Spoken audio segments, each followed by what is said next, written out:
আসসালামু আলাইকুম। আপনারা দেখতে পাচ্ছেন আমার সামনে একটি ফান গাছ। এই ফান গাছের উপকারিতা এবং অপকারিতা আমি বলবো আজকে।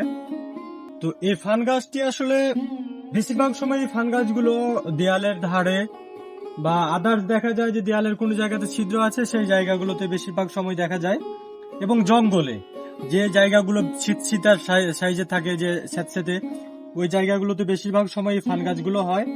এবং ফান গাছের উপকারিতা আমাদের মানবদেহের জন্য প্রচুর উপকারী একটি গাছ এটা। যে আমরা এই গাছটিকে টবে, বেশিরভাগ ক্ষেত্রে আমরা টবে লাগাইতে পারি। যে টবে যদি আমরা লাগাই, সবুজ এই এই গাছটি ন্যাচারাল সবুজ, এবং এই গাছটিতে দেখা যায় যে সার তেমন দেওয়া লাগে না, এমনিতেই পাতা প্রচুর পরিমাণ সবুজ। আর পাতা সবুজ হওয়ার কারণে, সবুজ হচ্ছে স্বাস্থ্যের প্রতীক। সবুজের মাঝে থাকলে শরীর স্বাস্থ্য ভালো থাকে। দ্বিতীয়ত হচ্ছে এই শাকটি আমরা রান্না করে খেতে পারি। এটা রান্নার জন্য উপযোগী একটি খাবার। আমরা এই খাবারগুলো রান্না করে খেতে পারি। এতে এইগুলো বিভিন্ন রকমের আছে, তবে আমাদেরকে বেছে নিতে হবে যে এই যে ফানের ভিতরে দেখা যাচ্ছে পাতা কাটা কাটা থাকবে, এই ফানগুলো আমরা রান্না করে খেতে পারি। এটা আমাদের স্বাস্থ্যের জন্য উপকার এবং শরীরে এনার্জি দেয়।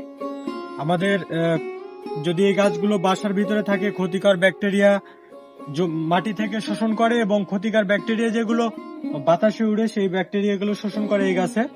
দ্বিতীয়ত হচ্ছে এই গাছের পাতা রান্না করে যদি আমরা শাক আকারে খাই, তাহলে আমাদের মানবদেহের জন্য শরীর স্বাস্থ্য ভালো থাকবে এবং শক্তি যোগাতে সাহায্য করে।